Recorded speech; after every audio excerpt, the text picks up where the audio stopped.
Student, आपके सामने ये क्लास 10th वाला वीडियो है। अगर आप क्लास 12th में है तो वीडियो को स्किप कर दीजिएगा। ये क्लास 10th वालों के लिए है। आज यहाँ पर हम चैप्टर 1 वास्तविक संख्याएं को स्टार्ट करेंगे और आपका जो एनसीईआरटी है, जो आपका एनसीईआरटी दिया गया है, वही बुक आपके सामने मैं यहाँ पर ओपन किया हूँ। तो ये एनसीईआरटी का मैं मैटर लिया हूँ, तो कॉपीराइट आप नहीं दीजिएगा कोई भी। यहाँ पर मैं हल करूंगा, बस केवल सवाल को मैं दिखा रहा हूँ, बाकी मैं हल करूंगा खुद आपके सामने। ये कुछ यहाँ पर रूल्स लिखे हुए हैं, इनको आप अपनी बुक से पढ़ सकते हैं कि यहाँ पर आपको एचसीएफ और एलसीएम के बारे में दिया गया है। कुछ चीजें यहाँ पर आपको पढ़ने से चीजें जुड़ी हुई हैं, वो भी आपको यहाँ पर दिया गया है। जैसे आप यहाँ पर देखेंगे तो आपको दिख रहा होगा, यहाँ पर लिखा हुआ है, देखिए यहाँ पर अंकगणिती की आधारभूत परिमेय है और कुछ ऐसे ऐसे पॉइंट्स हैं जो आपको देखेंगे यहाँ आपका तिरछा लिखा हुआ है, वही चीजें आपको यहाँ पर पढ़ना है, ठीक है। बाकी उसके बाद जो भी चीजें हैं यहाँ पर बताते रहेंगे।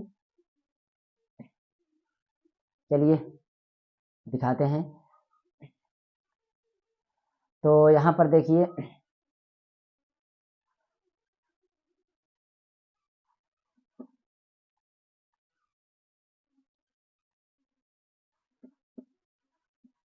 इसको मैं मिटा दूं तो यहाँ पर देख सकते हैं आपको, इसमें जो भी चीजें हैं वो आपको पढ़ने में थोड़ा टाइम लगेगा। मैं यहाँ पर अभ्यास पर सीधा पहुंचता हूँ और उससे थोड़ी चीजें मैं बताता हूँ। ये जो आप देख रहे हैं ना, ये एक होता है ब्रिज। ये ब्रिज होता है, यहाँ पर लिखा हुआ है, हम एक गुणनखंड ब्रिज का प्रयोग करेंगे जिसे आप पूर्व परिचित हैं, इससे आप पूर्व में परिचित हैं। यानी कि आप एक बड़ी संख्या मान लीजिए और इसको आप अगर आप हल करेंगे तो कुछ इसमें से आपका कटता जाएगा, बचता जाएगा, उसको हम ब्रिज के रूप में लिखेंगे। तो ये चीजें हम बताएंगे आगे। और यहाँ के बाद और भी चीजें जो हैं उसको हम पहुंचते हैं।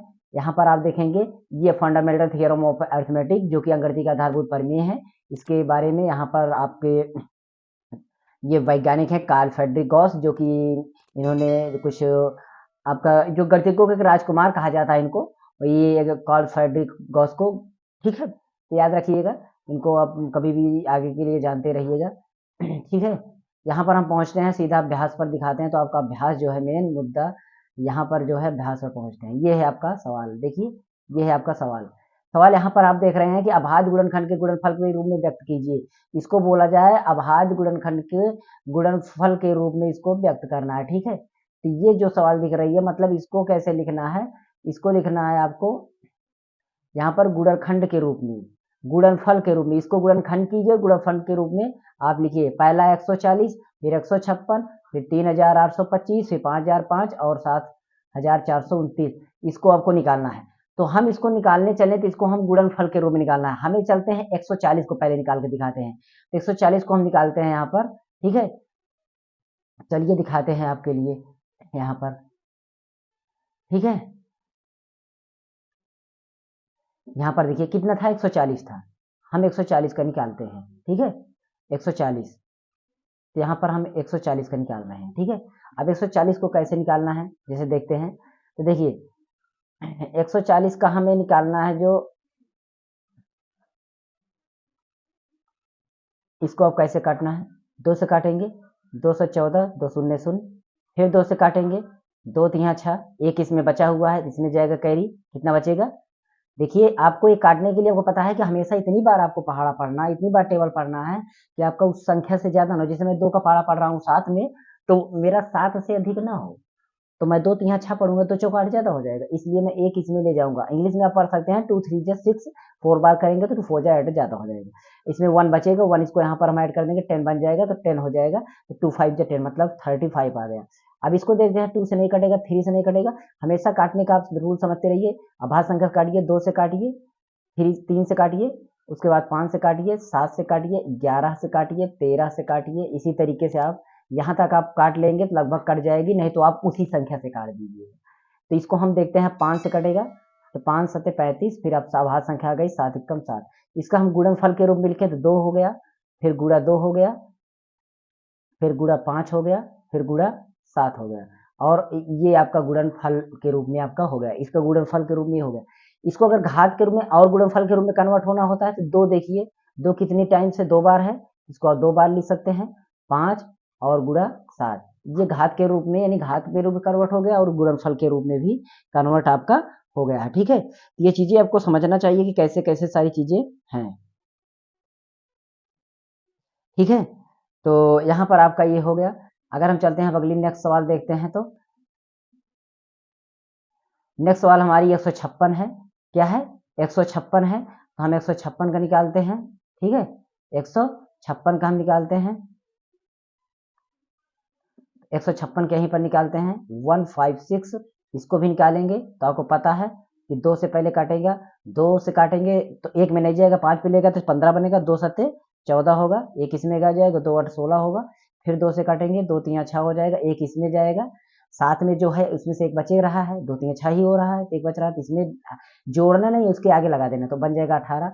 तो 2 से काटेंगे तो 2 9 18 39 हो गया, जो कि अब 3 से कटेगा, 3 इक्के 3, 3 3 इक्के 9। अब 13 जो है भाज्य संख्या, इसको हम 13 से 13 काट देंगे इस तरीके से, और इसका गुणनफल के रूप में लिखेंगे, तो यही हमारी संख्या बन जाएगी 2 गुणा 2 गुणा 3 गुणा 13, ये हो जाएगा। ठीक है, सेम ऐसे ही अगर हम देखेंगे तो हमारी नेक्स्ट संख्या आपकी मिलने वाली है, जो कि देख सकते हैं यहाँ पर 3825 है।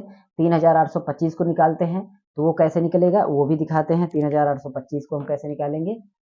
गर्मी बहुत तेज है, छोटा सा वीडियो बनाया, आज हम आपको डेमो दे रहे हैं कि आपको कैसे चीजें बताते चलेंगे, बोर्ड पर भी बताएंगे, यहाँ पर भी बताएंगे, चिंता मत करिए, दोनों जगह बताएंगे, बहुत अच्छी तरीके बताएंगे। आज गर्मी है, थोड़ा सा फास्ट बता रहे हैं, पर मजा आएगा। इसके बाद क्लास देखना, 10th वाले जरूर स्टे हो जाइए, बहुत बारीकी चीजें बताएंगे, ये मान के चलिएगा।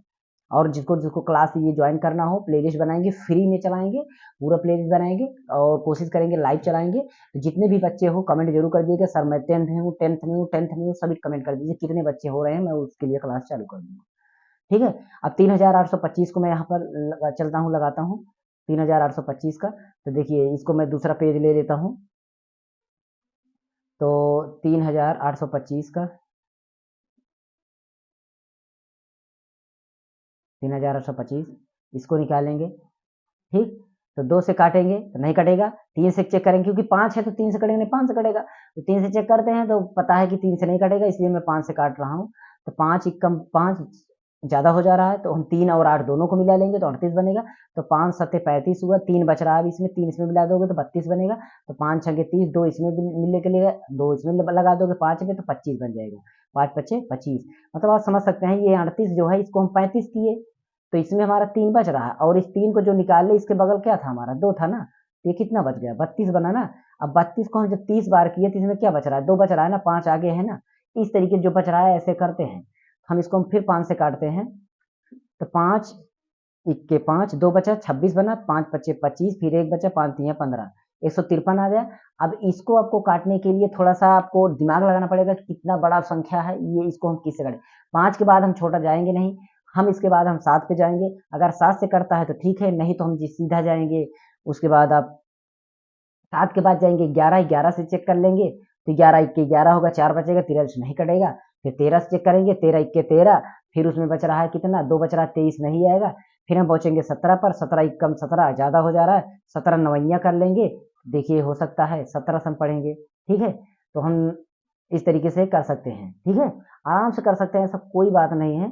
तो हम इसको हो सकता है 3 से काटे, क्या पता कटे, 5 पर बढ़ गए थे, 3 से बढ़े, और जब ये 3 से कट रहा है तो इसका मतलब ऊपर से कटेगा। अब ये गलती देखिए, अगर यहाँ पर 3 से कट रहा है, क्योंकि ये 3 से कटेगा, हम दिखा रहे हैं कैसे कट रहा है 3 से, ये 3 से कटेगा, ये 3 से कट जाएगा इतना। ठीक है, मैं दिखा रहा हूँ इसको 3 से, देखिए कैसे कटेगा। कि ये 3 से कटेगा, अभी ये मैं 5 से काटा था ना, 5 इक्कम 5, उसके बाद 2 इसमें गया था, तो 5 पच्चे 25, 5 तिया 15, ये देखिए 3 से कटेगा, 3 पच्चे 15 और 3 इक्कम 3, 51 बन गया। इसका मतलब यही से 3 से कटता। अब इसको हम अलग से काट देते हैं, अगर पीछे फिर छोटी संख्या से कट रहा है, इसका मतलब ऊपर छोटी संख्या हमने छोड़ा था। अब 3 से इसको काट के देखिए, 3 इक्कम 3, 3 दूना 6, बचा 2 इसमें, 3 सत्ते 21, 3 पच्चे 15, देख लिए कट रहे हैं। तो 3 चौके 12 और 3 दूना 6, 3 पच्चे 15। अब हम फिर 3 से काटते हैं, तो 3 से ये कटेगा नहीं अब की बार, इसलिए 5 से काटते हैं, तो 5 8 40 और 5 पच्चे 25, फिर 5 से काटते हैं, तो यहाँ पर 5 इक्कम 5 और 5 सत्ते 35, अब 17 से काटेंगे, 17 इक्कम 17, इसको गुणनफल पे के रूप में लिख दें, 3 गुणा 3 गुणा 5 गुणा 5 गुणा 17, तो ये इस तरीके से हो गया। ठीक है, इस तरीके से गुणनखंड के रूप में आपको लगाना होगा। तो पूरा वीडियो यही था। अभी छोटा वीडियो मैं इसमें की जो भी सवालें बच रही हैं, जैसे कि आपको सवालें दिखा दे रहा हूँ, ये सवालें जो बच रही हैं, आपको इसको लगा के देखना है 5005 का और 7429 का, इसको तो सवाल लगा लिए। इसके बाद की सारी सवालें हम चैप्टर वाइज पूरा कराते चलेंगे, आपके एग्जाम तक पूरा कंप्लीट करा देंगे सारी चीज़ें। और बहुत बेसिक से, गर्मी इतना तेज़ है कि ना पूछो ना। मैं अभी शाम को बना रहा हूँ, रात को इसलिए गर्मी है, मैं सुबह में बनाऊँगा मॉर्निंग में, तो थोड़ा भी गर्मी कम हो जाए जैसे, तो मैं वीडियो अच्छा बनने लगेगा फिर, ठीक है? तो कोशिश करिएगा। यहाँ पर हम साइंस की भी क्लास डेमो दिखा देंगे और यहाँ पर ये भी, और ये नहीं कि सिर्फ हम बोर्ड पर भी बताएँगे, यहाँ पर भी बताएँगे, दोनों जगह बताएँगे, दिक्कत मत समझिएगा। जो भी 10th में ज़रूर कमेंट कर दीजिए इस वीडियो पर कि हम सब 10th में कितने बच्चे हो रहे हैं, ज़रूर देखिएगा। मैं पोल एक लगा दूँगा, क्लास 10th में कितने बच्चे हैं, वो अपना पोल में दे देंगे, कौन-कौन पढ़ना चाहते हैं, वहाँ पर मैं पोल बना दूँगा, अपना उसी से सेलेक्ट कर लीजिए, मैं समझ लूँगा कितने बच्चे हैं। लाइव चलाएँ कि ऑफलाइन चलाएँ, कैसे चलेगा, ठीक है? चलिए मिलेंगे नेक्स्ट वीडियो में, इतना ही वीडियो था, ज़रूर आप इस पर रिस्पॉन्स दीजिएगा। मिलेंगे नेक्स्ट वीडियो में, तब तक के लिए